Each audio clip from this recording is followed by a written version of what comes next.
பரிசுத்த நாமத்திற்கு மகிமை உண்டாவதாக. இந்த பரிசுத்த ஆராதனைக்கு ஆரம்பமாக நாம் யாவரும் முழங்கால் படியிட்டு ஆண்டவரை நோக்கி பார்ப்போம்.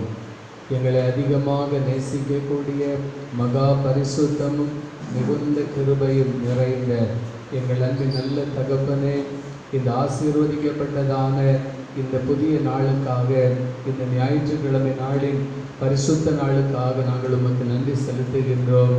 தகப்பனே, உம்முடைய பரிசுத்த நாமத்தை நாங்கள் மகிமைப்படுத்துகிறோம். அப்பா, இந்த நாளிலும் நாங்கள் உம்மை நோக்கி பார்க்கவும் துதிக்கவும், உம்முடைய நாமத்தை நாங்கள் மகிமைப்படுத்தவும், உம்முடைய திரு வார்த்தைகளை நாங்கள் தியானிக்கவும் தகப்பனே, நீர் கொடுத்த இந்த நல்ல வேலைக்காக உமக்கு ஸ்தோத்திரம். இந்த நேரத்தை நீர் எங்கள் ஒவ்வொருவருக்கும் ஆசீர்வாதமாக மாற்றித்தாரும். உம்முடைய ஆளுகை, உம்முடைய வல்லமை, உம்முடைய அபிஷேகம் எங்களை நிரப்பும்படியாக நாங்கள் ஜெபிக்கிறோம். அப்பா, நீர் பேசும், நாங்கள் கேட்கிறோம். உம்முடைய திருக்கரத்தில் எங்களை தாழ்த்தி ஒப்பு கொடுக்கிறோம். எல்லா துதி கன மகிமையாவும் உமக்கே செலுத்துகின்றோம். இயேசு கிறிஸ்துவின் வல்லமையுள்ள நாமத்திலே ஜெபிக்கிறோம் எங்கள் ஜீவனுள்ள பிதாவே, ஆமேன், ஆமேன். கர்த்தருடைய நாமத்திற்கு மகிமை உண்டாவதாக. நாம் யாவரும் சேர்ந்து நம்முடைய ஈசியை பாடல் புத்தகத்தில் 232வது பாடல், ஜீவனுள்ள தேவனை வாரும் என்ற பாடலை சேர்ந்து பாடி கர்த்தருடைய நாமத்தை மகிமைப்படுத்துவோம்.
இயேசுவே நீர் பரிசுத்தர் பரிசுத்தர் இயேசுவே நீர் வல்லவர் நல்லவர் இயேசுவே நீர் வல்லவர் வல்லவர் வாக்கை நம்பி வந்து நிற்கிறோம் வல்ல ஆவி மாறி ஊற்றுவே உந்த வாக்கை நம்பி வந்து நிற்கிறோம் வல்ல ஆவி மாறி ஊற்றுவே நியாயத்தை பின்னால் நெருங்குதே நேசர் வர காலமாகுதே நியாயத்தை பின்னால் நெருங்குதே நேசர் வர காலமாகுதே மாயலோகம் நம்பி மாட்டிடோ மானிடரை மீட்க மாட்டிடோ ஐய மாயலோகம் நம்பி மாட்டிடோ மானிடரை மீட்க மாட்டிடோ இயேசுவே நீர் பெரியவர் பெரியவர் இயேசுவே நீர் பரிசுத்தர் பரிசுத்தர் இயேசுவே நீர் நல்லவர் நல்லவர் இயேசுவே நீர் வல்லவர் வல்லவர் மாயலோகம் நம்பி மாண்டிடோ மானிடரை மீட்க மாட்டிடோ ஐயா மாயலோகம் நம்பி மாண்டிடோ மானிடரை மீட்க மாட்டிடோ கர்த்தருடைய பரிசுத்த நாமம் மகிமைப்படுவதாக. இந்த நாளிலும் வாசிக்கும்படியாக தெரிந்து கொள்ளப்பட்டதான பரிசுத்த வேதாகமத்தின் பகுதி ஏசாயா தீர்க்கதரிசியின் புஸ்தகம் 40ஆம் அதிகாரம். ஏசாயா தீர்க்கதரிசியின் புஸ்தகம் 40ஆம் அதிகாரம் 28, 29 வசனங்கள். பூமியின் கடையாந்தரங்களை சிருஷ்டித்த கர்த்தராகிய அநாதி தேவன் சோர்ந்து போவதும் இல்லை, இளைப்படைவதும் இல்லை. இதை நீ அறியாயோ? இதை நீ கேட்டதில்லையோ? அவருடைய புத்தி ஆராய்ந்து முடியாதது. சோர்ந்து போகிறவனுக்கு அவர் பலன் கொடுத்து சத்துவம் இல்லாதவனுக்கு சத்துவத்தை பெருக பண்ணுகிறார் என்றார் என்பதே. கர்த்தர் தாமே இந்த திருவசனத்தை ஆசீர்வதிப்பாராக. நாம் யாவரும் முழங்கால் படியிட்டு கர்த்தருடைய ஜெபத்தை சேர்ந்து ஏறெடுப்போம். பரமண்டலங்களில் இருக்கிற எங்கள் பிதாவே, உம்முடைய நாமம் பரிசுத்தப்படுவதாக, உம்முடைய ராஜ்யம் வருவதாக, உம்முடைய சித்தம் பரமண்டலத்திலே செய்யப்படுகிறது போல பூமியிலும் செய்யப்படுவதாக. அந்த நுள் ஆகாரத்தை எங்களுக்கு தாரும். எங்களுக்கு விரோதமாய் குற்றம் செய்கிறவர்களை நாங்கள் மன்னிக்கிறது போல எங்கள் குற்றங்களை எங்களுக்கு மன்னியும். எங்களை சோதனைக்குள் பிரவேசிக்க பண்ணாமல் தீமையினின்று எங்களை ரட்சித்துக் கொள்ளும். ராஜ்யமும் வல்லமையும் மகிமையும் என்றென்றைக்கும் உம்முடையவைகளே. ஆமேன் ஆமேன். நாம் உட்காருவோம். கர்த்தருடைய பரிசுத்த நாமத்திற்கு மகிமை உண்டாவதாக. ஆண்டவராகிய இயேசு கிறிஸ்துவின் இனிதான நாமத்திலே உங்கள் யாவரையும் அன்போடு வாழ்த்தி வரவேற்கின்றேன். கர்த்தருக்கே மகிமை உண்டாவதாக.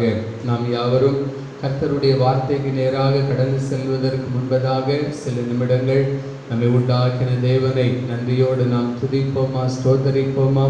அவருடைய பரிசுத்த நாமத்தை நாம் மகிமைப்படுத்துவோம். நாம் ஆராதிக்கிற ஆண்டவர் நமக்காக யாவையும் செய்து முடிக்கிறவர். நாம் நினைப்பதற்கும் வேண்டிக் கொள்வதற்கும் அதிகமாக நமக்கு செய்யக்கூடிய வல்லமை உள்ளவர். நம்முடைய தேவைகள் எல்லாவற்றையும் அவர் சந்திக்கிறவர். நம்முடைய குறைவுகளை எல்லாம் மாற்றுகிறவர். நம்முடைய கண்ணீரை காண்கிறவர். நம்முடைய இருதயத்தின் அங்கலாய்ப்புகளை அவர் அறிந்திருக்கிற தேவன். நமக்கு ஒத்தாசை கொடுக்கிற பர்வதமாய் இருக்கிறவர். நமக்கு உதவி செய்யக்கூடிய நித்திய கண்மலையாய் இருக்கிறவர். நமக்காய் மனதுருகக்கூடிய ஆண்டவர். நமக்காக பரிதபிக்கக்கூடியவர் இயேசு.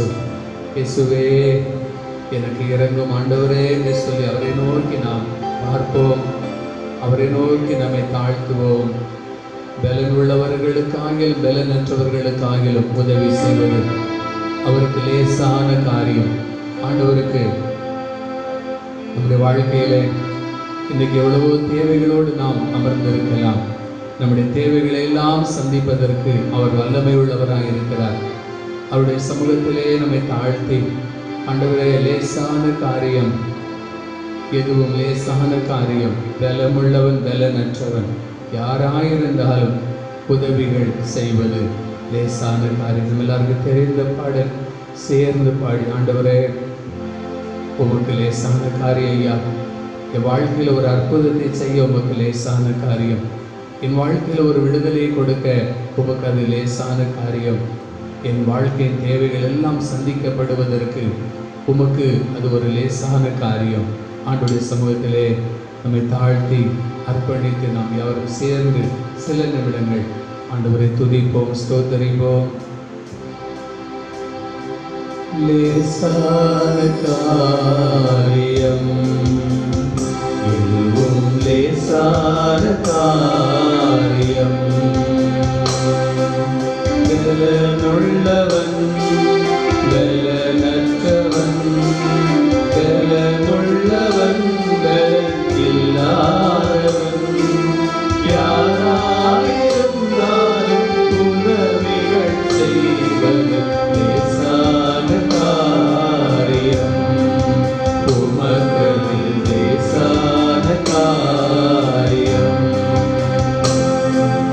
மண்ணை பிசைத்து மனிதனை படைப்பது லேசான காரியம்.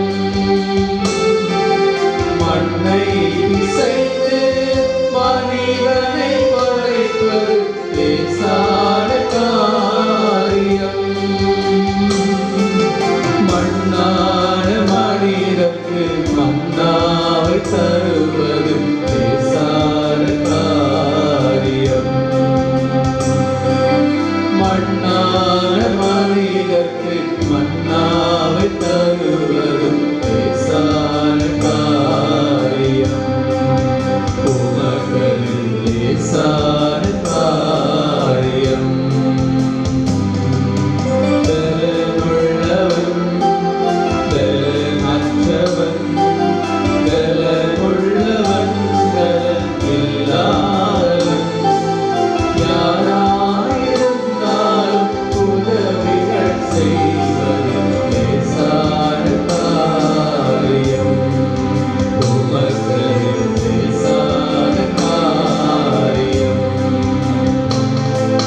கற்பாறை போல கடல் மேல் நடப்பது லேசான காரியம்.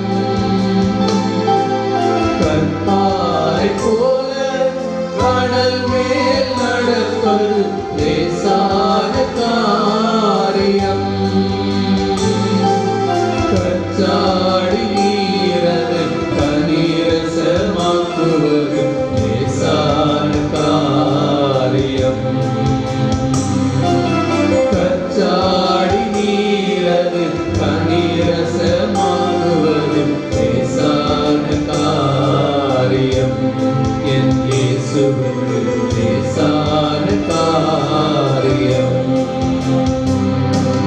பலமுள்ளவன் பலனற்றவன், பலமுள்ளவன் பலனில்லாதவன்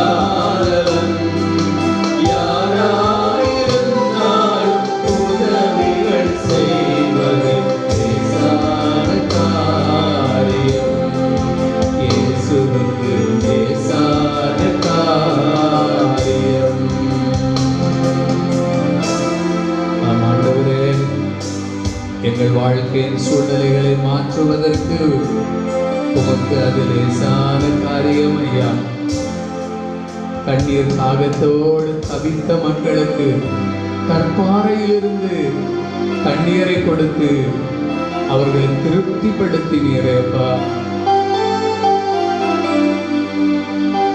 குறைவுகள் உள்ள இடங்களில் எல்லாம் அவர்கள் உம்மை அழைத்த பொழுது, உம்மை தேடின பொழுது, உம்மை விசுவாசித்த பொழுது அவர்கள் குறைவுகள் எல்லாவற்றை நீர் மாற்றினீரேப்பா. இதோ இந்த நாளிலும் உம்முடைய பாதத்திலே ஆண்டவர் உம்முடைய வார்த்தைகளை கேட்டுக்கொண்டிருக்கிற ஒவ்வொரு மக்களோடு நீர் பேசும் ஆண்டவரே, நீர் இடைப்படும் ஆண்டவரே. ஆண்டவரே, உம்முடைய பிள்ளைகளுக்கு அற்புதங்களை செய்வது உங்களுக்கு லேசான காரியம். உங்களுடைய கரத்தில் ஒப்பு கொடுக்கிறோம். தொடர்ந்து நீர் எங்களை நடத்தும், ஆளுகை செய்யும். அடியனை மறைத்து நீர் வெளிப்படுவீராக. அடியனுடைய வாயின் வார்த்தைகளும் இருதயத்தின் தியானங்களும் உங்களுடைய சமூகத்திலே பிரீதியாய் இருக்கட்டும். நீர் பேசும் நாங்கள் கேட்கிறோம். இயேசுவின் நாமத்தில் பிதாவே, ஆமென். கர்த்தருடைய பரிசுத்த நாமத்திற்கு மகிமை உண்டாவதாக. ஆண்டவராகிய இயேசு கிறிஸ்துவின் இனிதான நாமத்திலே உங்கள் யாவரையும் அன்போடு வாழ்த்தி வரவேற்கின்றேன். கர்த்தருடைய பரிசுத்த நாமம் மகிமைப்படுவதாக. இந்த நாளிலும் உங்களோடு கூட பகிர்ந்து கொள்ளும்படியாக தெரிந்து கொள்ளப்பட்ட பரிசுத்த வேதாகமத்தின் பகுதி ஏசாயா தீர்க்கதரிசியின் புஸ்தகம் 40ஆம் அதிகாரம். ஏசாயா தீர்க்கதரிசியின் புஸ்தகம் 40ஆம் அதிகாரம் 28வது 29வது வசனங்கள். பூமியின் கடையாந்தரங்களை சிருஷ்டித்த கர்த்தராகிய அநாதி தேவன் சோர்ந்து போவதுமில்லை, இளைப்படைவதுமில்லை. இதை நீ அறியாயோ? இதை நீ கேட்டதில்லையோ? அவருடைய புத்தி ஆராய்ந்து முடியாதது. சோர்ந்து போகிறவனுக்கு அவர் பலன் கொடுத்து சத்துவம் இல்லாதவருக்கு சத்துவத்தை பெருக பண்ணுகிறார். கர்த்தருடைய பரிசுத்த நாமம் மகிமைப்படுவதாக. கிறிஸ்துவுக்குள் பிரியமானவர்களே, உங்கள் யாவரையும் மீண்டும் உங்களை அன்போடு வாழ்த்தி வரவேற்கின்றேன். கர்த்தருக்கே மகிமை உண்டாவதாக. இம்மட்டும் ஆண்டவர் நமக்கு ஜீவன், சுகம், பலன், ஆரோக்கியங்களை கொடுத்து இதுவரைக்கும் ஆண்டவர் அற்புதமாய் நம்மை நடத்தி வந்திருக்கின்றார். இந்த நாளிலும் உங்களோடு பகிர்ந்து கொள்ளும்படியாக தெரிந்து கொள்ளப்பட்ட செய்தியினுடைய தலைப்பு சோர்ந்து போகாதிருங்கள். சோர்ந்து போகாதிருங்கள். இன்றைக்கு நாம் சந்திக்கக்கூடிய பல்வேறு விதமான பிரச்சனைகள், பல்வேறு விதமான சூழ்நிலைகள் நம்முடைய வாழ்க்கையை சோர்ந்து போக செய்திருக்கலாம். ஆனால் பரிசுத்த வேதம் நமக்கு கற்றுக் கொடுக்கிற வார்த்தை, சோர்ந்து போகிறவருக்கு அவர் பலன் கொடுக்கிறவர். சோர்ந்து போகிற மக்களுக்கு அவர் பலன் கொடுக்கிறவராக இருக்கிறார். அவர் சோர்வுற்றவருக்கு வலிமை அளிக்கிறார், வலிமை இழந்தவரிடம் ஊக்கம் பெருக செய்கின்றார் என்று புதிய மொழிபெயர்ப்பிலே போடப்பட்டிருக்கிறது. சோர்ந்து போகிற மக்களுக்கெல்லாம் அவர் பலன் கொடுக்கக்கூடிய ஆண்டவராய் இருக்கின்றார். காரணம், நம்முடைய ஆண்டவரை குறித்து, கர்த்தராகிய தேவனை குறித்து வேதம் எவ்விதமாய் சொல்லுகிறது? ஏசாயா 40ஆம் அதிகாரம் 28ஆம் வசனத்திலே, பூமியின் கடையாந்தரங்களை சிருஷ்டித்த கர்த்தராகிய அநாதி தேவன் சோர்ந்து போவதுமில்லை, இளைப்படைவதுமில்லை. நாம் ஆராதிக்கிற ஆண்டவர், நாம் சேவிக்கக்கூடிய ஆண்டவர், அவர் சோர்ந்து போகாத ஆண்டவர். மனிதன் சோர்ந்து போவான்.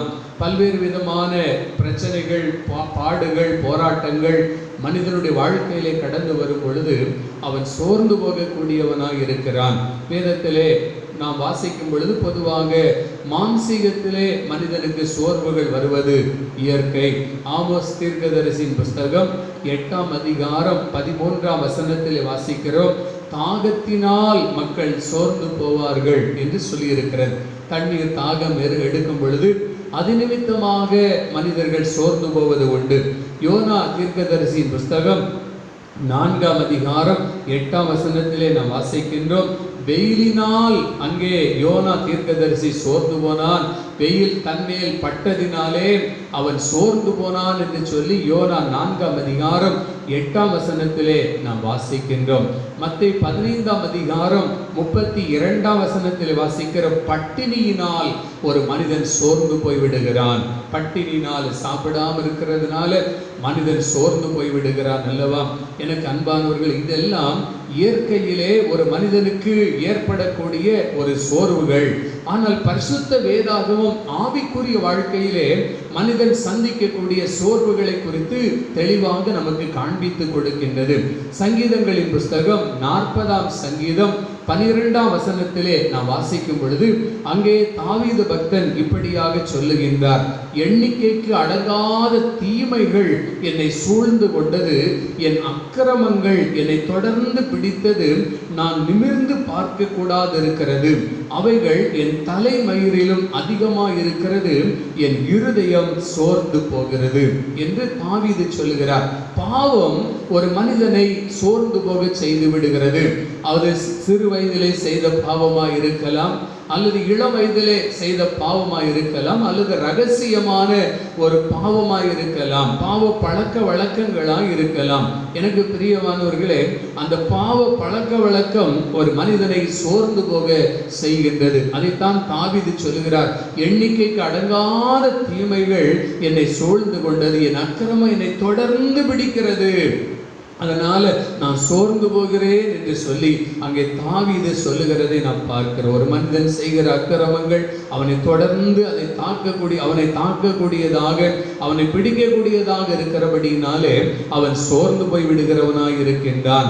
அதைத்தான் எசேக்கியேல் 33ஆம் அதிகாரம் 10ஆம் வசனத்திலே நாம் வாசிக்கும் பொழுது அங்கே ஆண்டவர் சொல்லுகிறார், மனுபுத்திரனே, நீ இஸ்ரவேல் வம்சத்தாரை நோக்கி, எங்கள் துரோகங்களும் எங்கள் பாவங்களும் எங்கள் மேல் இருக்கிறது, நாங்கள் சோர்ந்து போகிறோம், நாங்கள் பிழைப்பது எப்படி என்று நீங்கள் சொல்லுகிறீர்கள். எங்கள் அக்கிரமங்கள், எங்கள் துரோகங்கள், எங்கள் பாவங்கள் எங்கள் மேல் இருக்கிறதினாலே நாங்கள் சோர்ந்து போய் விடுகிறோம், நாங்கள் பிழைப்பது எப்படி, நாங்கள் பிழைப்பது எப்படி? எனக்கு அன்பானவர்களே, ஒரு மனிதன் செய்கிற பாவம் அவனை தொடர்ந்து பிடிக்கக்கூடியதாக இருக்கிறது, அந்த அக்கிரமங்கள் அவங்களை பாதிக்கக்கூடியவைகளாக இருக்கிறது. அதனால் இஸ்ரவேல் மக்கள் ஆண்டவரை பார்த்து என்ன சொல்லுகிறார்கள்? ஆண்டவரே, நாங்கள் பிழைப்பது எப்படி, நாங்கள் எப்படி பிழைக்க போகிறோம்? எனக்கு அன்பானவர்களே, அக்கிரமங்கள், பாவங்கள் ஒரு மனிதனை சோர்ந்து போக செய்கிறது. அதனால்தான் ஆண்டவர் இயேசு கிறிஸ்து பாவமறியாத பரிசுத்த ஆட்டுக்குட்டியாக நமக்காக கல்வாரி சிலுவையில் இயேசு அடிக்கப்பட்டார். யார் யாரெல்லாம் அவரை நோக்கி பார்க்கிறார்களோ அந்த பாவக்கட்டிலிருந்து, அக்கிரமங்களிலிருந்து அவர்கள் விடுதலை பெற்றுக் கொள்ளுகிறார்கள் என்று பரிசுத்த வேதம் நமக்கு கற்றுக் கொடுக்கின்றது. இன்னும் லூக்கா 21ஆம் அதிகாரம் 26ஆம் வசனத்தை நாம் வாசிக்கும் பொழுது அங்கே வானத்தின் சத்துவங்கள் அசைக்கப்படும், ஆதலால் பூமியின் மேல் வரும் ஆபத்துகளுக்கு பயந்து எதிர்பார்த்திருக்கிறதினால் மனுஷருடைய இருதயம் சோர்ந்து போகும் என்று அங்கே சொல்லப்பட்டிருக்கிறது. இன்றைக்கு நடக்கக்கூடிய இயற்கையின் மூலமாய் நடக்கக்கூடிய சில காரியங்கள், வானத்தின் சத்துவங்கள் அசைக்கப்படுகிறது. ஆண்டவர் இயேசு கிறிஸ்து இந்த வசனத்தை அவர் எப்பொழுது சொல்லுகிறார் என்றால், அன்றைக்கு சீடர்கள் இயேசுவிடத்தில் போய் கேட்கிறார்கள், ஆண்டவரே, உம்முடைய வருகைக்கும் உலகத்தின் முடிவிற்கும் அடையாளம் என்ன, எங்களுக்கு சொல்ல வேண்டும் என்று சொல்லி அவர்கள் இயேசு கிறிஸ்துவிடத்தில் கேட்டுக்கொண்ட பொழுது அவர் சொல்லக்கூடிய ஒரு வார்த்தை தான் இது, வானத்தின் சத்துவங்கள் எல்லாம் அசைக்கப்படுகிறது, பூமியின் மேல் வரும் ஆபத்துகளை மக்கள் பார்த்து பயந்து போய் அவர்களுடைய இருதயம் எல்லாம் என்ன செய்யுமாம்? சோர்ந்து போகும். இன்றைக்கு அப்படித்தானே இன்றைக்கு நடைபெறக்கூடிய, இன்றைக்கு காணப்படுகிற இந்த கொரோனா வைரஸுடைய தாக்கங்கள் மனுஷர்களுடைய இருதயத்தை பயத்தினால் அமிழ்த்தி போட்டு இருக்கிறது அல்லவா? மனுஷர்கள் பயந்து போய் இருக்கிறார்கள், சோர்ந்து போய் இருக்கிறார்கள். இன்னொரு பக்கம் வெட்டுக்கிளியின் பிரச்சனைகள் வருகிறது என்று சொல்லிக் கொண்டிருக்கிறோம். எனக்கு அன்பானவர்களே, இவைகள் எல்லாம் மனிதனை சோர்ந்து போக செய்கிறது என்று பரிசுத்த வேதம் நமக்கு கற்றுக் கொடுக்கிறது. எபிரேயர் 12ஆம் அதிகாரம் 3ஆம் வசனத்திலே நாம் வாசிக்கும் பொழுது, ஆகையால் நீங்கள் இளைப்புள்ளவர்களாய் உங்கள் ஆத்துமாக்களிலே நீங்கள் சோர்ந்து போகாதபடிக்கு தமக்கு விரோதமாய் பாவிகளால் செய்யப்பட்ட இவ்விதமான விபரீதங்களை சகித்த அவரையே நினைத்துக் கொள்ளுங்கள் என்று சொல்லியிருக்கிறது. எனக்கு பிரியமானவர்களே, ஒரு பக்கம் இப்படிப்பட்ட சோர்வுகள் நம்மை ஆழ்த்தும்படியாக பிசாசு இப்படிப்பட்ட காரியங்களை கொண்டு வந்து கொண்டிருக்கிறான். எனக்கு அன்பானவர்களே, தேவனுடைய உதவியோடு இந்த சோர்வை நாம் மேற்கொள்ளாவிட்டால் இந்த சோர்வுகள் நம்மை மேற்கொண்டு விடும். இந்த சோர்வு மேற்கொள்ளப்பட வேண்டிய ஒன்று. இந்த சோர்வின் நிமித்தமாகத்தான் இன்றைக்கு அநேகர் மனதளவிலே பாதிக்கப்பட்டு தவறான முடிவை தேடி ஓடுகிறார்கள். வாழ்க்கையில கடன் பிரச்சனையினால் ஒரு சோர்வு, இன்னும் வாழ்க்கையில ஒரு தீராத வியாதியினால் ஒரு சோர்வு, இன்னும் குடும்பத்தின் பிரச்சனைகளினால் சோர்வு. இது நிமித்தமாய் மனிதன் ஆத்துமாவிலே பாதிக்கப்படுகிறான். அதனால் அவன் யோசிக்கிறான், இனி என்னால் வாழ முடியாது, இனி நான் வாழ்வதற்கு தகுதியற்று போனேன் என்று சொல்லி தவறான முடிவை தேடி போகிறதை நாம் பார்க்கின்றோம்.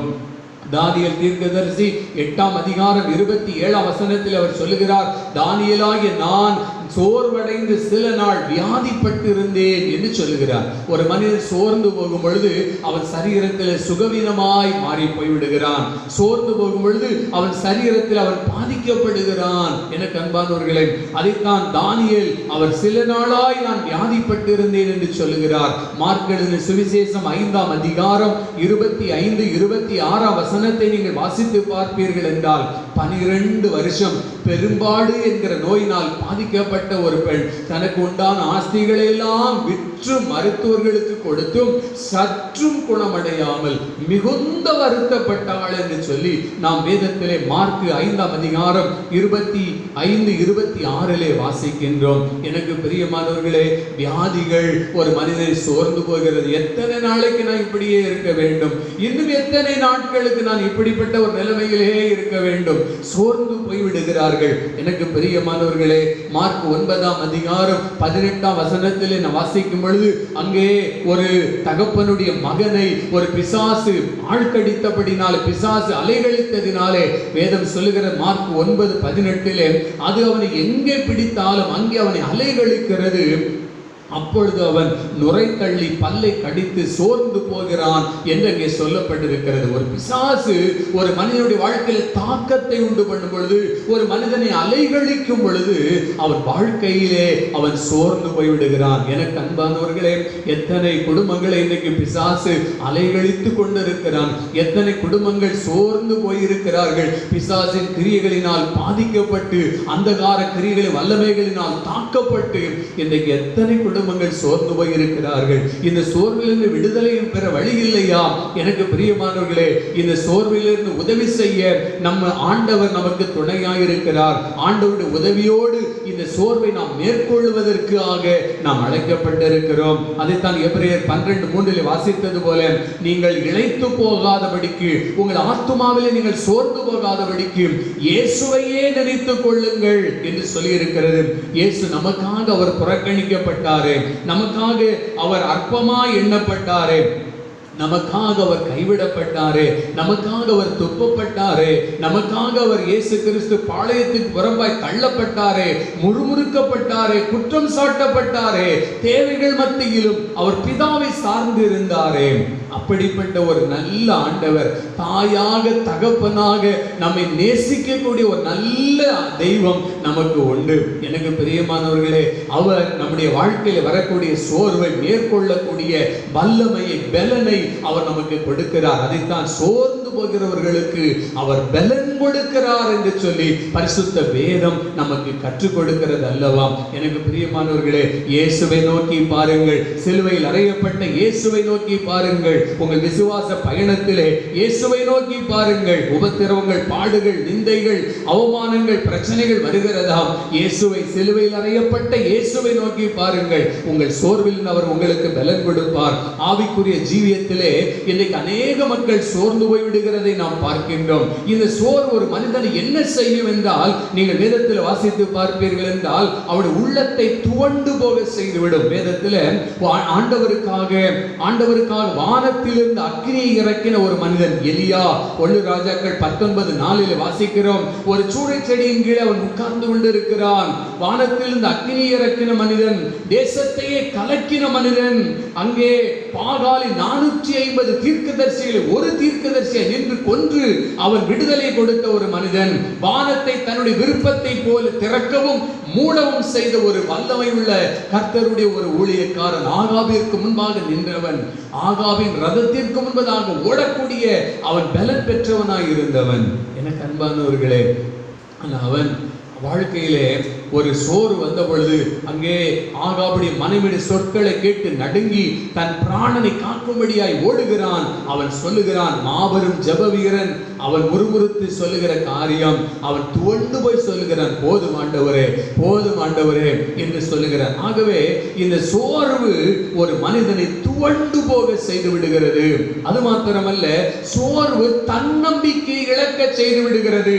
இனி என்னால் வாழ முடியாது, போதும் கர்த்தாவே, என்னை எடுத்துக்கொள்ளும், என் ஆத்துமாவை எடுத்துக்கொள்ளும் என்று சொல்லி அங்கே எலியா ஆண்டவரை பார்த்து ஜெபிக்கிறதை நம்ம பார்க்கிறோம். என் ஆத்துமாவை எடுத்துக்கொள்ளும், போதும் ஆண்டவரே, இந்த பிரச்சனைகள் போதும் ஆண்டவரே, இவ்வளவு பாடுகளை நான் அனுபவித்தது போதும் ஆண்டவரே, இவ்வளவு கஷ்டங்களை அனுபவித்தது நான் போதும் ஆண்டவரே, என்னை எடுத்துக்கொள்ளும் என்கிற நிலைமைக்கு எலியா தள்ளப்பட்டார். காரணம், தன்னம்பிக்கை அவன் இழந்து போனான். ஆண்டவர் என்னை இன்னும் பயன்படுத்த முடியும் என்கிற நம்பிக்கை அவன் இழந்து போய்விட்டான். அது மாத்திரமல்ல, சோர்வு. இனி நாம் முயற்சித்து என்ன பலன், இனி நாம் முயற்சி செய்து என்ன பிரயோஜனம் என்று சொல்லி, இனி முயற்சிப்பதிலே பலன் இல்லை என்று சொல்லி ஒரு தவறான முடிவுக்கு நேராய் நம்மை தள்ளி விடுகிறது. இனி முயற்சிக்கிறதா சான்சஸே இல்லைங்க, இனி வாய்ப்பே இல்லைங்க, இனி அப்படிதான் என் வாழ்க்கை இனி மாறப்போவது இல்லை, என் சூழ்நிலை இனி மாறப்போவது இல்லை, என் கஷ்டம் இனி மாறப்போவது இல்லை, என் பிரச்சனை மாறப்போவது இல்லை, நான் இப்படியே தான் இருக்கணுமா? அப்படிப்பட்ட ஒரு நிலைமையிலே இது சோர்வு நம்மை தள்ளிவிட செய்கிறது.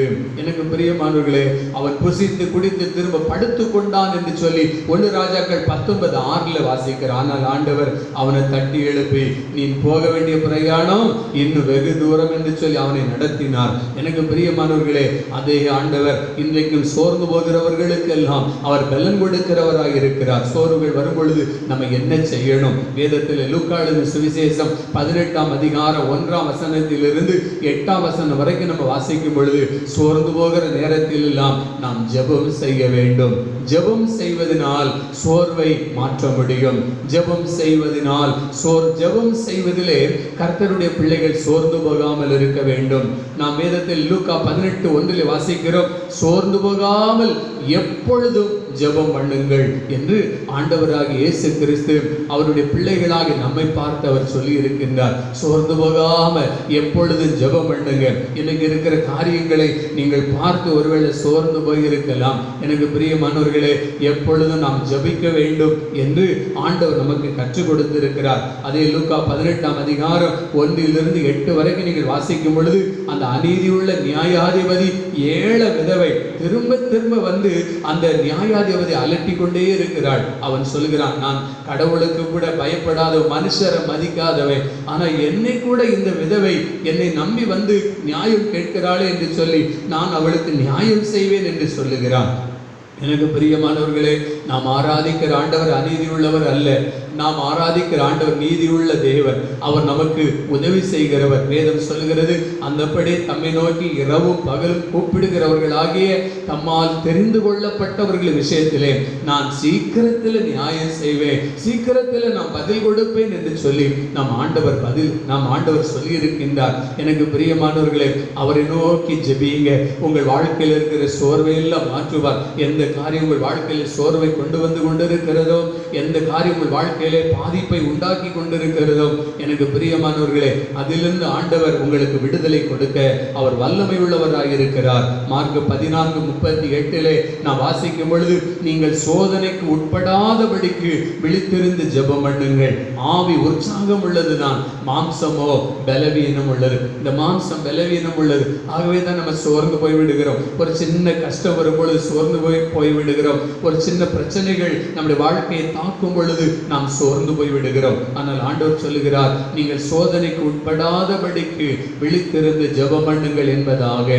லூக்கா 22ஆம் அதிகாரம் 46ஆம் வசனத்திலே நாம் வாசிக்கும் பொழுது, சோதனைக்கு உட்படாதபடிக்கு எழுந்திருந்து ஜெபம் பண்ணுங்கள் என்று ஆண்டவர் இயேசு கிறிஸ்து சொல்லி இருக்கிறார். அப்போஸ்தலர் 6ஆம் அதிகாரம் 4ஆம் வசனத்திலே நாம் வாசிக்கும் பொழுது, அப்போஸ்தலர்கள் ஜெபம் பண்ணுவதிலே இடைவிடாமல் தரித்திருந்தார்கள் என்று நாம் வாசிக்கிறோம். ஜெபம் பண்ணுவதிலே இடைவிடாமல் தரித்திருங்கள். நீங்கள் ஜெபிக்க உங்கள் வாழ்க்கையிலே சத்துரு கொண்டு வரக்கூடிய அந்த சோர்வை நீங்கள் மேற்கொள்ள முடியும். சோர்வை மேற்கொள்ளக்கூடிய பலனை ஆண்டவர் உங்களுக்கு தர அவர் வல்லமை உள்ளவராக இருக்கிறார். கொலோசியர் 4ஆம் அதிகாரம் 2ஆம் வசனத்திலேயும் 1 தெசலோனிக்கேயர் 5ஆம் அதிகாரம் 17ஆம் வசனத்திலே நாம் வாசிக்கிறோம், இடைவிடாமல் ஜெபம் பண்ணுங்கள், இடைவிடாமல் ஜெபம் பண்ணுங்கள். எனக்கு பிரியமானவர்களே, அற்புதம் நடக்கும் பொழுது மட்டும் நான் ஜெபம் பண்ணுவேன் சொல்லி அல்ல, எல்லா சூழ்நிலையும் நீங்கள் ஜெபியுங்கள். ஆண்டவர் உங்கள் வாழ்க்கையில் சோர்வை மாற்றி உங்கள் வாழ்க்கையில் அற்புதங்களை காண செய்வார். 2 நாளாகமம் 32ஆம் அதிகாரம் 24ஆம் வசனத்திலே அங்கே எசேக்கியேல் எசேக்கியா ராஜா அவன் சரீரத்தில் வியாதியினால் படுக்கையாய் இருந்த பொழுது அவன் ஆண்டவரை நோக்கி ஜெபிக்கிறான். ஜெபித்த உடனே ஒரு அற்புதத்தை ஆண்டவர் கட்டளையிட்டார் என்று 2 நாளாகமம் 32:24 வாசிக்கின்றோம். எனக்கு அன்பானவர்களே, ஆண்டவர் அற்புதங்களை செய்ய அவர் இன்றைக்கும் வல்லமை உள்ளவராக இருக்கிறார். நீங்கள் ஜெபிக்கும் பொழுது அவர் அற்புதங்களை காண செய்து உங்கள் வாழ்க்கையில் இருக்கிற சோர்வை மாற்றுவார். யாக்கோபு 5ஆம் அதிகாரம் 14, 15, 16 வசனங்களை வாசிக்கும் பொழுது நீங்கள் ஜெபிக்கும் பொழுது அங்கு வியாதிகள் சுகமாகிறது, வியாதிகளை மாற்றுவார். நீங்களே ஜெபித்தாலே உங்கள் வியாதிகளை, உங்கள் பலவீனத்தை இயேசு மாற்றி உங்களுக்கு அற்புதங்களை செய்ய அவர் வல்லமை உள்ளவராக இருக்கிறார். விசுவாசம் உள்ள ஜெபம் பிணியாளியை ரட்சிக்கும் என்று சொல்லி அங்கே சொல்லப்பட்டிருக்கிறதை நாம் பார்க்கிறோம். யோபு 16ஆம் அதிகாரம் 20ஆம் வசனத்தில் என்ன வாசிக்கிறோம்? யோபு நோயுற்ற நிலைமையிலே தன்னுடைய நண்பர்கள் பரியாசம் பண்ணுகிறார்கள். யோபுக்கு இப்படி ஒரு நிலைமை ஏற்பட்டு விட்டதே என்று சொல்லி பரியாசம் பண்ணுகிறார்கள். அதை நினைத்து அவன் சோர்ந்து போனவனாக என்ன செய்கிறார் என்று சொன்னால், தேவனை நோக்கி கண்ணீர் வடித்தேன் என்று சொல்லுகிறார். ஆண்டவரை நோக்கி பார்க்க யோபு கற்றுக்கொண்டார். இல்லை என்றால் யோபுடைய வாழ்க்கையில் வந்த அவ்வளவு பாடுகள், அவ்வளவு உபத்திரவத்திலே அவர் ரொம்ப சோர்ந்து போய் அவர் வாழ்க்கையே முடித்து போயிட்டிருப்பார். காரணம், அவருடைய மனைவி கூட இன்னும் சொல்லுகிறார், நீர் இன்னும் உயிரோடு இருக்க வேண்டுமா? நீர் இன்னும் உம்முடைய உத்தமத்திலே உறுதியாக இருக்க வேண்டுமா? தேவனை தூஷித்து ஜீவனை விடும் என்று சொல்லுகிற ஒரு காரியத்தை நாம் பார்க்கின்றோம். ஆனால் அவர் ஆண்டவரை நோக்கி கண்ணீர் வடித்தேன் என்று சொல்லுகிறார். எனக்கு பிரியமானவர்கள், அதனால் என்ன நடந்தது? 2 மடங்காய் அவர் ஆண்டவருடைய கரத்திலிருந்து பெற்றுக்கொண்டார் அல்லவா? எனக்கு பிரியமானவர்களே, சோர்ந்து போகும் பொழுதெல்லாம், உங்கள் வாழ்க்கையில கண்ணீர் வரும் பொழுதெல்லாம் ஆண்டவரை நோக்கி பாருங்க, இயேசுவை நோக்கி பாருங்க. அப்போஸ்தலர் 16ஆம் அதிகாரம் 25ஆம் 26ஆம் வசனத்தில் வாசிக்கும் பொழுது, பவுலும் சீலாவும் சிறைச்சாலையில் கட்டப்பட்டு இருக்கும் பொழுது அவர்கள் ஆண்டவரை துதித்து பாடினார்கள், ஜெபித்தார்கள். எனக்கு பிரியமான, ஜெபித்து கொண்டு இருக்கும் பொழுது அவருடைய கட்டுகள் எல்லாம் கலந்து விழுந்தது, கதவுகள் திறக்கப்பட்டது என்று நாம் வாசிக்கின்றோம். நீங்கள் ஜெபிக்கும் பொழுது தடைப்பட்ட கதவுகள், எந்தெந்த கதவுகள் தடைபட்டு இன்னும் நீங்கள் சோர்ந்து போய் இருக்கிறீர்களோ அந்த கதவுகளை திறக்க ஆண்டவர் கிருபைகளை கொடுப்பார். வாசல்கள் திறக்கப்படும், அற்புதங்களை நீங்கள் காண்பீர்கள். எனக்கு அன்பானவர்களே, 2வதாக இந்த சோர்விலே நாம் என்ன செய்ய வேண்டும்? சோர்ந்து போகாமல் நாம் ஜெபிக்க வேண்டும். 2வது, நன்மை செய்வதிலே நாம் சோர்ந்து போகக்கூடாது. நன்மை என்றால் உதவி என்று சொல்லலாம். 2 தெசலோனிக்கேயர் 3ஆம் அதிகாரம் 13ஆம் வசனத்தில் வாசிக்கிறோம், சகோதரரே, நீங்கள் நன்மை செய்வதிலே சோர்ந்து போகாமல் இருங்கள். நீங்கள் நன்மை செய்வதிலே சோர்ந்து போகாமல் இருங்கள். 3 யோவான் 1ஆம் வசனத்தில் வாசிக்கிறோம், நன்மை செய்கிறவன் தேவனால் உண்டாயிருக்கிறான். நன்மை செய்கிறவன் தேவனால் உண்டாயிருக்கிறான். எனக்கு அன்பானவர்களே, கலாத்தியர் 6ஆம் அதிகாரம் 9ஆம் வசனத்தில் வாசிக்கிறோம், நன்மை செய்கிறதிலே சோர்ந்து போகாமல் இருப்போமாக. நாம் தளர்ந்து போகாதிருந்தால் ஏற்ற காலத்திலே அறுப்போம். நமக்கு ஒரு அறுவடை உண்டு. நாம் ஆண்டவருக்காக, ஆண்டவருடைய நாமத்திலே, இயேசு என்கிற நாமத்திலே நீங்கள் நன்மை செய்யும் பொழுது உங்களுக்கு ஒரு அறுவடையை ஆண்டவர் கட்டளையிடுகிறவராய் இருக்கின்றார். எனக்கு பிரியமானவர்களே, ஒரு மனிதன் ஒரு கிளி ஒன்றை வளர்த்து வந்தார். அந்த கிளி அவருடைய கையை கொத்தி கொண்டே இருந்தது. அதை பார்த்த ஒரு மனிதன், வழியிலே போய் கொண்டிருந்த ஒரு மனிதன், ஏனையா அந்த கிளி உங்களுடைய கையிலே கொத்தி கொண்டிருக்கிறதே, நீர் ஆகாரத்தை இன்னும் ஊட்டி கொண்டே இருக்கிறீரே, அந்த கிளி தான் உங்களுடைய கையை கொத்தி கொண்டே இருக்கிறதே என்று சொல்லி அந்த மனிதர் சொன்னார். அப்பொழுது அந்த ஐயா சொன்னாங்க, அந்த கிளியினுடைய குணமே என்ன குணம் தான்? கொத்துற குணம் தான். கிளி கொத்திக்கிட்டே இருக்கும், அது அதனுடைய சுபாவம். ஆனால் அதற்கு உணவை ஊட்ட வேண்டியது என்னுடைய சுபாவம். நான் நன்மை செய்ய வேண்டியது ஆண்டவர் எனக்கு கொடுத்திருக்கிற ஒரு சுபாவம் என்று சொன்னாராம். எனக்கு அன்பானவர்களே, உலகம் இன்றைக்கு பொல்லாங்கனுக்குள்ளே கிடக்கிறது. பழிக்கு பழி வாங்கக்கூடிய ஒரு சூழ்நிலையிலே இன்றைக்கு உலகம் போய்கொண்டிருக்கிறது. அக்கிரமங்கள், அநியாயங்கள் பெருகி கொண்டிருக்கிற ஒரு காலத்திலே இன்றைக்கு கர்த்தருடைய பிள்ளைகள் வைக்கப்பட்டிருக்கிறார்கள். ஆனால் வேதம் நமக்கு என்ன சொல்லுகிறது? சங்கீதம் 34:14 சொல்லுகிறது, தீமையை விட்டு விலகி நன்மை செய் என்று சொல்லுகிறது. தீமையை விட்டு விலகி நீ நன்மை செய். ஆண்டவருடைய பிள்ளைகள், ஆண்டவரை ஏற்றுக்கொண்ட பிள்ளைகள், ஆண்டவரை சொந்த இரட்சகராய் ஏற்றுக்கொண்ட மக்கள் நன்மை செய்ய வேண்டும். வேதத்திலே ஆதியாகமம் 50ஆம் அதிகாரத்திலே அங்கே ஒரு மனிதனை குறித்து வாசிக்கிறோம். யோசேப்பு என்கிற ஒரு மனிதன். ஆதியாகமம் 50:20 வாசிக்கிறோம். அங்கே யோசேப்பு தன்னுடைய சகோதரர்களை பார்த்து ஒரு காரியத்தை சொல்லுகிறார். என்ன காரியம், நீங்கள் எனக்கு தீமை செய்ய நினைத்தீர்கள், தேவனோ இப்பொழுது நடந்து வருகிறபடியே வெகு ஜனங்களை உயிரோடே காக்கும்படிக்கு அதை நன்மையாக முடிய பண்ணினார். நன்மையாக முடிய பண்ணினார். எனக்கு பிரியமானவர்களே, நீங்கள் நன்மை செய்வதிலே நீங்கள் சோர்ந்து போகாதிருந்தால் நீங்கள் நன்மையை அறுவடையாக பெற்றுக்கொள்ள ஆண்டவர் உங்களுக்கு கிருபைகளை கொடுப்பார். ஆண்டவர் உங்களுக்கு உதவி செய்வார். யோசேப்பு ஆதியாகமம் 42:21 நீங்கள் வாசித்து பார்ப்பீர்கள் என்றால், அவன் தன்னுடைய சகோதரர்களை பார்த்து கெஞ்சுகிறான். அது மாத்திரமல்ல, வேண்டிக் கொள்ளுகிறான். அவன் மன வியாகுலத்தை கண்டும் அவனுக்கு அவர்கள் செவி கொடுக்காமல் போனார்கள். கெஞ்சினான், ரொம்ப வியாகுலத்தோடு அவன் அழுதான், போராடினான். ஆனால் அவனை 20 வெள்ளிக்காசுக்கு அவனை விற்று போட்டார்கள். எனக்கு பிரியமானவர்களே, இன்றைக்கும் நன்மை செய்யும் பொழுது, ஆண்டவருடைய பிள்ளைகள் நன்மை செய்யும் பொழுது அதற்கேற்ற அறுவடையை ஆண்டவர் நமக்கு பெற்றுக்கொள்ளும்படியாக நமக்கு உதவி செய்கிறவராக இருக்கிறார். யாத்திராகமம் 1:20 நான் வாசிக்கும் பொழுது, அங்கே எகிப்தில் இருந்த மருத்துவச்சிகள், எபிரேய மருத்துவச்சிகளுக்கு அந்த ராஜா ஒரு கட்டளை கொடுக்கிறான். நீங்கள் ஆண் பிள்ளைகள், இஸ்ரவேல் மக்களுடைய குடும்பத்தில் ஆண் பிள்ளைகள் பிறந்தால் நீங்கள் அதை அழித்து போடுங்கள், கொன்று போடுங்கள் என்று சொல்லுகிறான். ஆனால் எபிரேய மருத்துவச்சிகள் அப்படி செய்யாமல் இருந்தபடினாலே ஆண்டவர் அவர்களுக்கு நன்மை செய்தார் என்று சொல்லி இருக்குது. எனக்கு அன்பானவர்களே, நன்மை செய்வார். நாம் நன்மை செய்வதிலே நாம் சோர்ந்து போகாதிருந்தால் ஆண்டவர் நமக்கு நன்மை செய்வார். சங்கீதம் 37:27 சொல்கிறது, தீமை விட்டு விலகி நன்மை செய், என்றென்றைக்கும் நிலைத்திருப்பாய் என்று சொல்லி அங்கே சொல்லப்பட்டிருக்கிறது. யாக்கோபு 4:17 வாசிக்கிறோம், ஒருவன் நன்மை செய்ய அறிந்தவனாய் இருந்தும் அதை செய்யாமல் போனால் அது அவனுக்கு பாவமாயிருக்கும் என்று பரிசுத்த வேதம் நமக்கு கற்றுக் கொடுக்கிறது. வேதத்திலே 2 ராஜாக்கள் 5 அங்கு ஒரு சம்பவம் சொல்லப்பட்டிருக்கிறது. அங்கே நாகமான் என்கிற ஒரு மனிதனுடைய, சீரிய ராஜாவின் படைத்தலைவனாக இருந்த நாகமானை குறித்து சொல்லப்பட்டிருக்கிறது.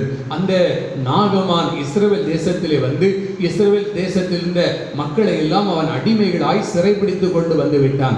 இப்பொழுது அங்கு ஒரு சிறு பெண்ணையும் அவன் அடிமையாக அவன் சிறைப்பிடித்து கொண்டு இஸ்ரவேல் தேசத்திலிருந்து ஒரு சிறைப்பிடித்து கொண்டு வந்தான். சிறு பெண்ணையும், எனக்கு அன்பானவர்களே, அந்த சிறு பெண்ணுடைய பெற்றோர்கள் எல்லாம் அவன் அங்கு யுத்தத்தில் அழித்து போட்டு விட்டான். இப்பொழுது அனாதையால் ஆக்கப்பட்ட ஒரு பெண்ணாக, சிறைப்பிடிக்கப்பட்ட ஒரு பெண்ணாக, அந்நிய தேசத்திற்கு நாடு கடத்தப்பட்ட ஒரு பெண்ணாக அந்த சிறு பெண் இஸ்ரவேல் தேசத்திலிருந்து சீரியா தேசத்திற்கு கொண்டு வரப்படுகின்றாள். எனக்கு பிரியமானவர்களே, யோசித்து பாருங்கள். அவள் நினைத்தால், எப்பொழுது இந்த மனிதன் தானே என்னுடைய தாய் தகப்பனை அழித்தான், இந்த மனிதன் தானே என் சொந்த தேசத்திலிருந்து என்னை அடிமையாக இந்த இடத்திற்கு கொண்டு வந்தான், இவரை பழி வாங்க வேண்டும் என்று சொல்லி அந்த பெண் நினைத்திருக்கலாம். எனக்கு பிரியமானவர்களே, ஆனால் அந்த நாகமானுக்கு அந்த இஸ்ரவேல் தேசத்தில் சிறைப்பிடித்து கொண்டு வந்த பெண் சொல்லுகிறாள், என் ஆண்டவர் அங்கே இஸ்ரவேல் தேசத்துக்கு போவார் என்றால் அங்கே அவர் சுகத்தை பெற்றுக்கொள்ள முடியும் என்று அங்கே நன்மை செய்கிறாள், உதவி செய்கிறாள். எனக்கு பிரியமானவர்களே, அது நிமித்தமாக அந்த நாகமான் இஸ்ரவேலிலே ஒரு ஜீவனுள்ள ஆண்டவர் உண்டு என்பதை அவன் கண்டுகொள்ளுகிறதை நாம் பார்க்கிறோம். நன்மை செய்யும் பொழுது ஆண்டவர் நமக்கு ஒரு அறுவடை கொடுக்கிறார், நன்மைகளை கொடுக்கிறார். வேதத்திலே லூக்கா 18:18 வாசிக்கிறோம், நல்ல போதகரே, நித்திய ஜீவனை சுதந்தரித்துக் கொள்ள நான் என்ன செய்ய வேண்டும் என்று சொல்லி அங்கே ஒரு தலைவன் ஓடி வருகின்றான். ஆண்டவர் சொல்லுகிறார், கற்பனைகளை எல்லாம் கடைபிடிக்கிறாயா? ஆம், எல்லாவற்றையும் கடைபிடிக்கிறேன். உடனே ஆண்டவர் இயேசு சொன்னார், உனக்கு உண்டானதை விற்று ஏழைகளுக்கு கொடு என்று சொன்ன பொழுது, உன்னிடத்தில் ஒரே ஒரு குறை இருக்குப்பா, அந்த குறையை சரி பண்ணினா போதும் என்று சொன்ன பொழுது அவன் அதை சரி பண்ணுவதற்கு மனதில்லாமல் துக்கத்தோடு அவன் இயேசுவை விட்டு போய்விட்டான் என்று வாசிக்கிறோம். அவன் மகிழ்ச்சியோடு ஓடி வந்தான், இப்பொழுது துக்கத்தோடு போய்விட்டான். எனக்கு அன்பானவர்களே, நம்மிடத்தில் இருக்கிற குறைவுகளை நாம் ஆண்டவருடைய சமூகத்தில் அர்ப்பணித்து ஒப்பு கொடுத்து, ஆண்டவரே நான் உமக்காய் ஜீவிக்க வேண்டும், உமக்காய் வாழ வேண்டும் என்று சொல்லி அர்ப்பணித்து ஆண்டவருக்காக நாம் நன்மை செய்யும் பொழுது நாம் ஆசீர்வாதங்களை பெற்றுக்கொள்ள முடியும். எவ்வளவோ நாம் நம்முடைய வாழ்க்கையிலே நாம் தீமைகளை செய்திருந்தோம், ஆண்டவர் நமக்கு நன்மை செய்து கொண்டே இருக்கிறார் அல்லவா? தீமை செய்யாதவர்கள் யாருமே இல்லை, ஆனாலும் ஆண்டவர் நமக்கு நன்மைகளை செய்து கொண்டிருக்கிறார். எனக்கு பிரியமானவர்களே, இன்றைக்கு நன்மை செய்வதிலே நாம் சோர்ந்து போய்விடக்கூடாது. மூன்றாவதாக ரோமர் 2:7 சொல்கிறது, நற்கிரியைகளை செய்வதிலே நாம் சோர்ந்து போகக்கூடாது. நற்கிரியைகளை செய்வதிலே சோர்ந்து போகாமல் நற்கிரியைகளை செய்து மகிமையும் கனத்தை அழியாமையும் தேடுகிறவர்களுக்கு நித்திய ஜீவனை அவர் அளிப்பார் என்று பரிசுத்த வேதம் நமக்கு சொல்லுகிறார். சோர்ந்து போகாமல் நற்கிரியைகளை செய்து மகிமையின் கனத்தையும் அழியாமையும் தேடுகிறவர்களுக்கு அவர் நித்திய ஜீவனை அளிப்பார். எனக்கு பிரியமானவர்களே, இந்த உலகத்தில் துர்க்கிரியைகள் காணப்படுகிறது. ஆனால் ஆண்டவர் நம்மை அழைத்தது நோக்கம் நற்கிரியைகளை செய்யும்படியாக. அப்போஸ்தலர் 9ஆம் அதிகாரம் 36 வசனம் சொல்கிறது, அங்கே ஒரு தொற்காள் என்கிற ஒரு பெண் இருக்கிறாள். அவள் ஆண்டவரை அதிகமாய் நேசித்தவள். அவள் விதவையான மக்களுக்கு, கஷ்டப்படுகிற மக்களுக்கு அவள் நற்கிரியைகளையும் தருமங்களையும் செய்தாள், மிகுதியாய் செய்தாள் என்று சொல்லி நாம் பரிசுத்த வேதத்திலே வாசிக்கின்றோம். எனக்கு பிரியமானவர்களே, தொற்காள் என்ற பெண் அவள் மரித்த பொழுது அவளை சூழ்ந்திருந்த மக்கள் எல்லாம் கண்ணீர் விட்டு அழுதார்கள். அதை பேதுருவுக்கு சொல்லி அனுப்பி பேதுரு வந்து மறுபடியும் அந்த தொற்காள் என்கிற பெண்ணை உயிரோடு எழுப்பி கொடுக்கிற அந்த சம்பவத்தை நாம் வேதத்திலே வாசிக்கிறோம். நற்கிரியைகளை செய்வதிலே நாம் சோர்ந்து போய்விடக்கூடாது. அப்போஸ்தலர் 10ஆம் அதிகாரம் 4ஆம் வசனத்தில் வாசிக்கும் பொழுது கொர்நேலியுவை பார்த்து அங்கே கர்த்தருடைய தூதன் சொல்லுகிறார், உன்னுடைய ஜெபங்களும் தான தர்மங்களும் தேவனுக்கு நினைப்பூட்டுதலாக அவருடைய சந்நிதியிலே வந்து எட்டினது என்று சொல்லி அங்கே சொல்லப்படுகிறதை நாம் பார்க்கிறோம். ஆண்டவருக்காக ஆண்டவருடைய நாமத்திலே நீங்கள் செய்கிற காரியங்களை எல்லாம் ஆண்டவர் ஆண்டவருடைய சமூகத்திலே அவைகள் நினைப்பூட்டக்கூடியவைகளாக இருக்கிறது என்பதை நாம் மறந்து போய்விடக்கூடாது. நெகேமியா 13ஆம் அதிகாரம் 14ஆம் வசனத்திலே நெகேமியா ஜெபம் பண்ணுகிறார். அவர் எப்படி ஜெபம் பண்ணுகிறார் என்று சொன்னால், தேவனுடைய ஆலயத்துக்காக செய்த நற்கிரியைகளை நினைத்தருளும் என்று சொல்லுகிறார். ஆண்டவரே, உம்முடைய ஆலயத்துக்காக நான் செய்த காரியங்களை எல்லாம், அந்த நல்ல கிரியைகளை நீர் நினைத்தருளும் என்று சொல்லி ஜெபிக்கின்றார். எனக்கு பிரியமானவர்களே, ஆண்டவருக்காக, அவருடைய நாமத்தின் மகிமைக்காக, அவருடைய ஆலயத்தின் காரியங்களுக்காக நீங்கள் செய்கிற நற்கிரியைகளை அவர் நினைக்கக்கூடியவராய் இருக்கின்றார் என்று பரிசுத்த வேதம் நமக்கு கற்றுக் கொடுக்கின்றது. மார்க் 14ஆம் அதிகாரம் 6ஆம் வசனத்தில் வாசிக்கும் பொழுது அங்கே இயேசு கிறிஸ்துடைய பாதத்திலே பரிமள தைலத்தை பூசின ஒரு பெண்ணை குறித்து அங்கே சொல்லப்பட்டிருக்கிறது. அங்கே ஆண்டவர் இயேசு கிறிஸ்து என்ன சொல்லுகிறார்? இயேசு அவர்களை நோக்கி, அவளை விட்டு விடுங்கள், ஏன் அவளை தொந்தரவு படுத்துகிறீர்கள்? என்னிடத்திலே நற்கிரியையை செய்திருக்கிறாள். எனக்கு பிரியமானவர்களே, யூதாஸ் இயேசுவுக்கு கொடுத்த விலை எவ்வளவு தெரியுமா? யூதாஸ் அங்கே பேசும்போது 30 வெள்ளிக்காசு. அன்றைக்கு அண்ணாவும் காய்பாவும் பேசி ஆண்டவருக்கு கொடுத்த விலை எவ்வளவு என்றால் 30 வெள்ளிக்காசு. ஆனால் இங்கே இந்த பெண்மணியானவள் இயேசுவுக்கு கொடுத்த விலை மதிப்பு எவ்வளவு தெரியுமா? 300 வெள்ளிக்காசு. எனக்கு பிரியமானவர்களே, 300 பணத்துக்கும் அதிகமான விலை மதிப்புடைய அந்த பரிமள தைலத்தை இயேசு கிறிஸ்துடைய பாதத்திலே அவள் பூசினாள் என்று சொல்லி நாம் பரிசுத்த வேதத்திலே வாசிக்கின்றோம். ஆகவே தான் ஆண்டவர் இயேசு கிறிஸ்து சொல்லுகிறார், இவள் என்னிடத்தில் நற்கிரியை செய்திருக்கிறாள். காரணம், இயேசுவுக்கு எதை முக்கியமா என்னால் இயன்றதை, என்னுடைய சக்திக்கும் மேல நான் எதை அதிகமாய் ஆண்டவருக்கு கொடுக்க முடியுமோ அதைத்தான் ஆண்டவருக்கு நான் கொடுக்க வேண்டும் என்று சொல்லி அவள் செய்தாள் என்று சொல்லி பரிசுத்த வேதத்திலே நாம் வாசிக்கின்றோம். எனக்கு பிரியமானவர்களே, ஆண்டவர் நம்மை தெரிந்து கொண்டதின் நோக்கம், ஆண்டவர் இந்த உலகத்திலே இயேசு கிறிஸ்து சிலுவையிலே ஜீவனை கொடுத்தது நம்மை ரட்சிக்க மட்டுமல்ல, நாம் நற்கிரியைகளை செய்யும்படியாகவும் என்று பரிசுத்த வேதம் நமக்கு கற்றுக் கொடுக்கிறது. தீத்து 2ஆம் அதிகாரம் 14ஆம் வசனத்தில் நாம் வாசிக்கின்றோம், அவர் நம்மை சகல அக்கிரமங்களினின்று மீட்டு கொண்டு தமக்குரிய சொந்த ஜனங்களாகவும் நற்கிரியைகளை செய்ய பக்தி வைராக்கியம் உள்ளவர்களாகவும் நம்மை சுத்திகரிக்கும்படி நமக்காக தம்மை தாமே ஒப்பு கொடுத்தார் என்று அங்கே பரிசுத்த வேதம் நமக்கு கற்றுக் கொடுக்கிறது. இயேசு நமக்காக தம்மை ஒப்பு கொடுத்ததனுடைய நோக்கம் என்னவென்றால், நாம் என்ன செய்ய வேண்டும்? நற்கிரியைகளை செய்ய பக்தி வைராக்கியம் உள்ளவர்களாக இருக்க வேண்டும் என்பதாக 2 தீமோத்தேயு 3ஆம் அதிகாரம் 16ஆம் வசனத்தில் வாசிக்கின்றோம். வேத வாக்கியங்கள் எல்லாம் தேவ ஆவியினால் அருளப்பட்டிருக்கிறது. தேவனுடைய மனுஷன் தேறினவனாகவும் எந்த நற்கிரியையும் செய்ய தகுதியுள்ளவனாகவும் இருக்கும்படியாக வேத வசனங்கள் எல்லாம் நமக்கு கொடுக்கப்பட்டிருக்கிறது என்று கர்த்தருடைய வார்த்தை சொல்லுகிறது. எனக்கு பிரியமானவர்களே, இந்த காலை வேளையில் ஆண்டுடைய வார்த்தைகளை கேட்டுக்கொண்டிருக்கிற எனக்கு அருமையான சகோதரனே, சகோதரியே, தாயே, இந்த நாளிலும் ஆண்டவர் நம்மோடு பேசிக் கொண்டிருக்கிறார். சோர்ந்து போயிருக்கிறீங்களா? சோர்ந்து போகாமல் இருங்கள். சோர்ந்து போகாமல் ஜெபம் பண்ணுங்க. சோர்ந்து போகாமல் நன்மை செய்யுங்க, சோர்ந்து போகாமல் நற்கிரியைகளை செய்யுங்கள், அதிலே ஆண்டவர் பிரியப்படுகிறார் என்று சொல்லி பரிசுத்த வேதம் நமக்கு கற்றுக் கொடுக்கிறது. மத்தேயு 5:16 மனுஷர் உங்கள் நற்கிரியைகளை கண்டு பரலோகத்தின் தேவனை மகிமைப்படுத்தும்படிக்கு உங்கள் வெளிச்சம் அவர்கள் முன்பதாக பிரகாசிக்க கடவுது என்று சொல்லி கர்த்தருடைய வார்த்தை நமக்கு கற்றுக் கொடுக்கிறது. சபையிலே, குடும்பத்திலே, தேசத்திலே நாம் நற்கிரியைகளை செய்வோம், நன்மை செய்வோம். நன்மை செய்யும்படியாய் சுற்றி தெரிந்த இயேசு இன்றைக்கு உயிரோடு இருக்கிறார். அவரை பற்றி கொள்ளுங்க, அவரை சார்ந்து கொள்ளுங்க, அவரை நோக்கி பாருங்க. உங்கள் வாழ்க்கையில் வரக்கூடிய சோர்வுகள், பாதிப்புகள், பிரச்சனைகள் எல்லாவற்றிலும் வந்து ஆண்டவர்களுக்கு விடுதலை கொடுத்து வழிநடத்த வல்லமையுள்ளவராக இருக்கிறார். ஒரு ஊழியக்காரர் மிகுந்த சோர்ந்து போய் களைப்படைந்து போய் அவர் அங்கே வழியிலே நடந்து போய் கொண்டிருக்கிறார். அங்கே ஒரு பசு, ஒரு கன்று, ஈன்ற கன்று அங்கே அப்படியாய் அது எழுந்து நிற்பதற்காக அந்த கன்று முயன்று கொண்டிருக்கிறது. இதை பார்த்த அந்த தாய் பசு என்ன செய்தது, அந்த புதிதாய் அங்கே வந்திருக்கக்கூடிய அந்த கன்றை அது மேல் நோக்கி தன்னுடைய நாக்கை மேல் நோக்கி அது நக்கி கொடுத்து கொண்டே இருந்ததாம். அதற்கு மேலே உடனே அந்த அழுத்தமாய் அந்த கன்றை அந்த பசு நக்கி கொடுக்க கொடுக்க அந்த கன்று மெதுவாக எழுந்து நின்றதாம். நின்றது, தாயுடைய அரவணைப்பிலே நின்று கொண்டது. சில நிமிடங்கள் கழித்தது அது துள்ளி குதிக்க ஆரம்பித்தது. எனக்கு பிரியமானவர்களே, அதை போலதான் நம்முடைய வாழ்க்கையில், ஆவிக்குரிய வாழ்க்கையில நம்ம சோர்ந்து போகும் பொழுதெல்லாம்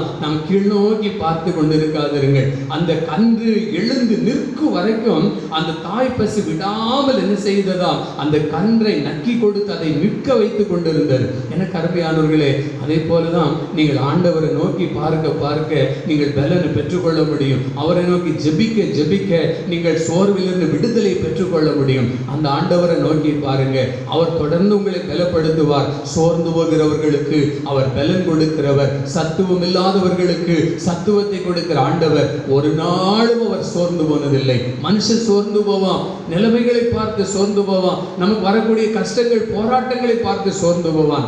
அதே நேரத்தில் நீங்கள் இயேசுவை நோக்கி பாருங்க, இயேசுவை நோக்கி பாருங்க, ஒரு நாள் நீங்கள் சோர்ந்து போக மாட்டீங்க. சோர்விலிருந்து நீங்கள் விடுதலை பெற்றுக்கொள்ள முடியும். சோர்வை நீங்கள் மேற்கொள்ள அவர் உங்களுக்கு பலனை தருவார். கர்த்தர் தாமே நம் ஒவ்வொருவரை ஆசீர்வதித்து வழி நடத்துவாராக. ஆமென். கர்த்தருடைய நாமம் மகிமைப்படுவதாக. ஆராதனைக்கு இறுதியாக நாம் யாவரும் எழுந்து நின்று நம்முடைய ஈசியை பாடல் புத்தகத்திலே 228வது பாடல் நாம் சேர்ந்து பாடுவோம். நம்பி வந்தேன் மேசையா, நான் நம்பி வந்தேனே. திவ்ய சரணம் சரணம் சரணம் ஐயா, நான் நம்பி வந்தேனே.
நாதனே திருவே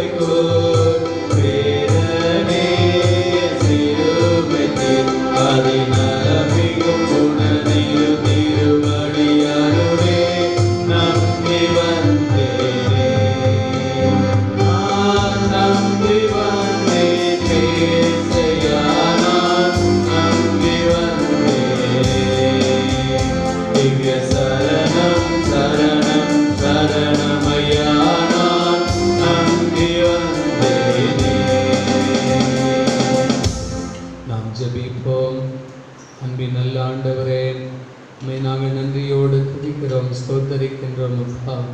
ஆசீர்வதிக்கப்பட்டதான இந்த பரிசுத்த ஞாயிற்றுக்கிழமை நாளுக்காக நாங்கள் உமக்கு நன்றி செலுத்துகிறோம். நாங்கள் உம்மை துதிக்கிறோம், உம்மை ஸ்தோத்தரிக்கின்றோம் அப்பா. ஆண்டவரே, எத்தனையோ மக்களுக்கு கிடைக்காத கிருபைகளை, சிலாக்கியங்களை நீர் எங்களுக்கு இந்த நாள் வரைக்கும் தந்து நடத்தி வந்தீரே. எத்தனையோ மக்கள் இந்த நாளை காண வேண்டும் என்று ஆசைப்பட்டவர்கள் இந்த நாளில் இல்லை சுவாமி. ஆனாலும் நீர் எங்களுக்கு கொடுத்த ஜீவன், சுகம், பலன், ஆரோக்கியங்களுக்காக உமக்கு ஸ்தோத்திரம், ஸ்தோத்திரம் அப்பா. இதோ இந்த நேரத்திலும் தகப்பனே, உம்முடைய வார்த்தைகளை கேட்டுக்கொண்டிருக்கக்கூடிய ஒவ்வொரு மக்களை நீர் கண்ணோக்கி பார்க்கும்படியாக நாங்கள் ஜெபிக்கின்றோம். குறிப்பாக எங்கள் தேசத்திற்காக நாங்கள் ஜெபிக்கிறோம் அப்பா. தகப்பனே, எங்கள் தேசத்தை நீர் கண்ணோக்கி பாரும் அப்பா.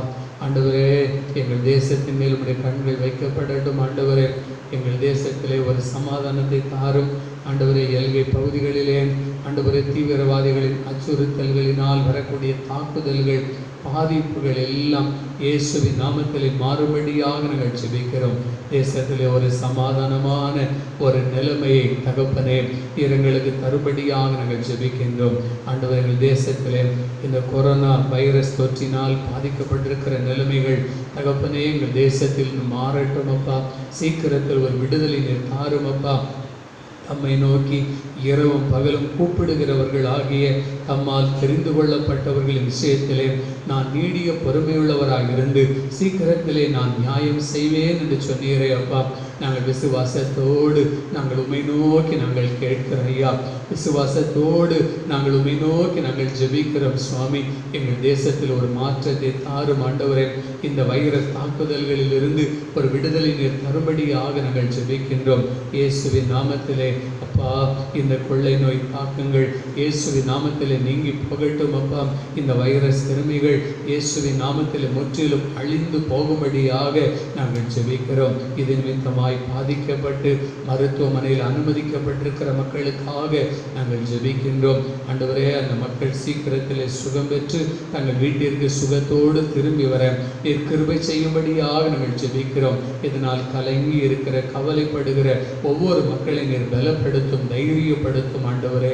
இந்த காரியத்திலே தங்களை ஈடுபடுத்தி கொண்டிருக்கிற டாக்டர்களுக்காக ஆண்டவரே, நர்ஸ்மார்களுக்காக ஆண்டவரே, சுகாதாரத்துறை அலுவலர்களுக்காக, காவலர்களுக்காக ஸ்தோத்திரம்.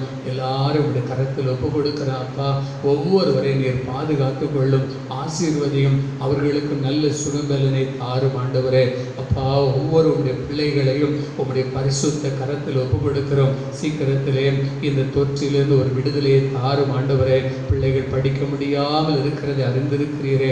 பிள்ளைகள் ஆண்டவரே, கல்விக்கூடங்கள் திறக்கப்பட வேண்டும், ஆலயங்கள் திறக்கப்பட வேண்டும், ஆராதனைகள் நடைபெற வேண்டும் ஆண்டவரே. நீர் உதவி செய்யும் அப்பா. ஆண்டவரே, சூழ்நிலைகளில் ஒரு மாற்றங்கள் வரட்டும். எங்களுடைய எல்லா அமைச்சர்களுக்காக, தலைமை பொறுப்பில் இருக்கக்கூடிய ஜனாதிபதிக்காக, பிரதமருக்காக, தேசத்திலே எல்லா மாநிலங்களிலும் ஆளுகை செய்கிற முதலமைச்சர்களுக்காக, கலெக்டர்களுக்காக ஆண்டவரே, சட்டத்தை செயல்படுத்துகிற மக்களுக்காக ஸ்தோத்திரம் தகப்பனே. சட்டங்களை ஏற்றுகிற, செயல்படுத்துகிற மக்களை நீர் ஆசீர்வதியும். மக்களுக்கு நன்மை செய்யக்கூடிய திட்டங்களை அவர்கள் செயல்படுத்த அவர்களுக்கு வேண்டிய ஞானத்தையும் சுகத்தையும் ஆண்டவரே நீர் தரும்படியாக நாங்கள் ஜெபிக்கிறோம் அப்பா. உம்முடைய வல்லமை உள்ள கரத்தில் ஒப்பு கொடுக்கிறோம். உம்முடைய பரிசுத்தம் உள்ள கரம் ஒவ்வொரு மக்களையும் தொடட்டும் அப்பா.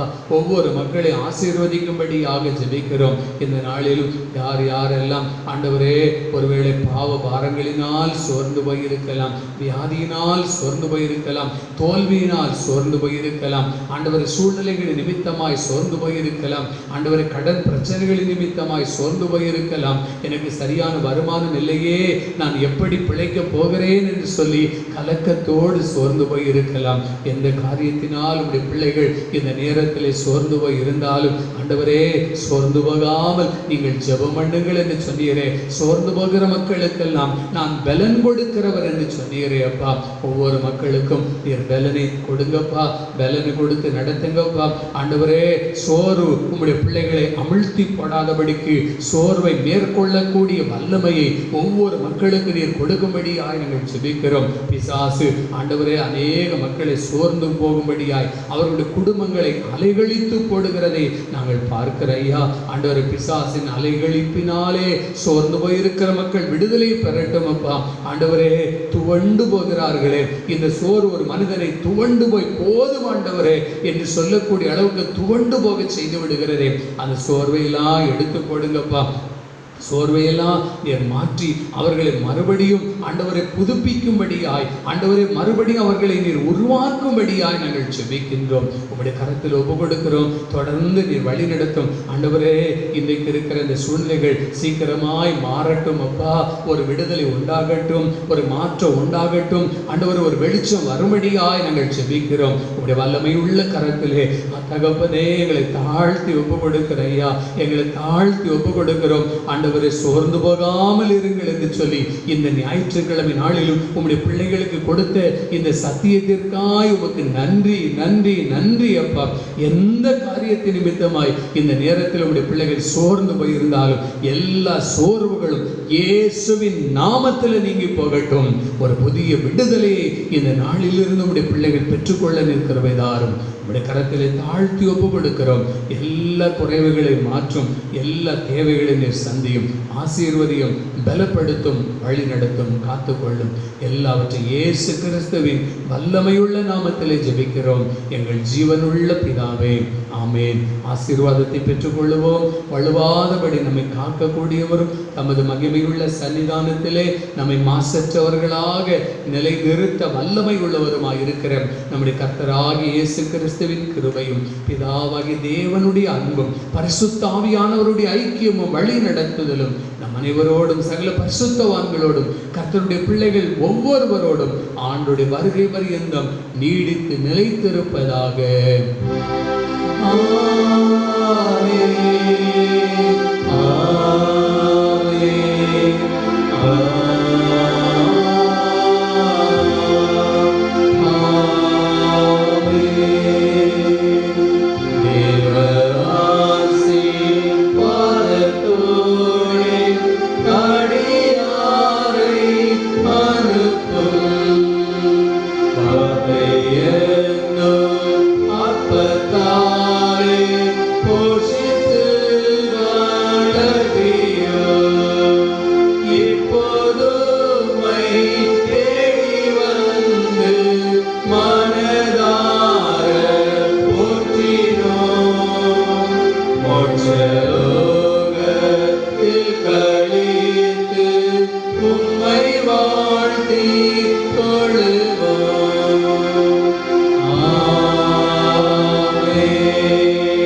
சமாதானத்தோடு சென்று வருவோம். கர்த்தருடைய நாமத்தினாலே ஆமென். கர்த்தரை ஸ்தோத்தரிப்போம்.